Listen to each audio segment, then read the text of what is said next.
Yo, Matchmaker PH, bakbakan na nga po sa pagitan ng dalawang British boxer na si Josh Taylor at Jack Catterall.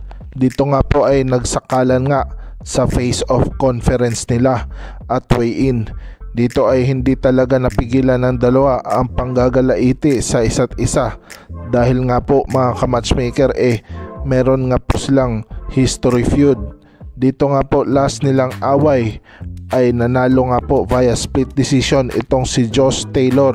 Sobrang dikdikan ng bakbakan nila. At dito nga po ay napabagsak itong si Josh Taylor ni Catterall. Ngunit pinaboran ng judges itong si Josh Taylor sapagkat siya nga po ang may hawak ng mga belts dati. At dito nga po ay mapapansin talaga natin ang mga combination ng mga suntok ni Catterall. Ngunit nilapalin siya ng mga patama ni Josh Taylor.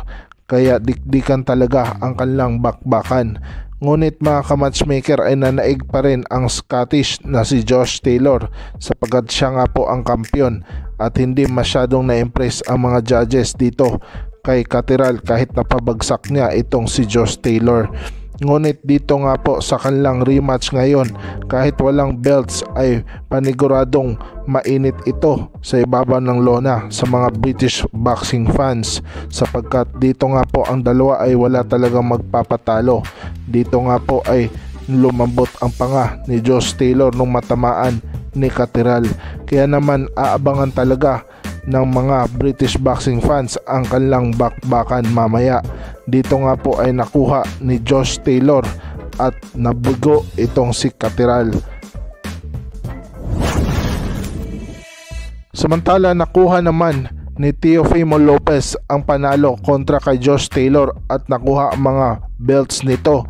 Dati nga po ay siya ang kampiyon si Josh Taylor, ngunit nabigo itong depensahan kay Teofimo Lopez na umakyat ng timbangan matapos nga po siyang matalo ni George Kambosos.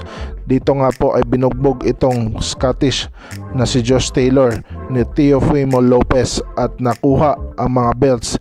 Dito ay nahirapan ang Scottish boxer na depensahan kay Teofimo Lopez sapagkat masyadong clever na boxer nga po itong si Teofimo Lopez. Dinadaan sa laki ng katawan kaya naman natalo ang payatot na si Josh Taylor.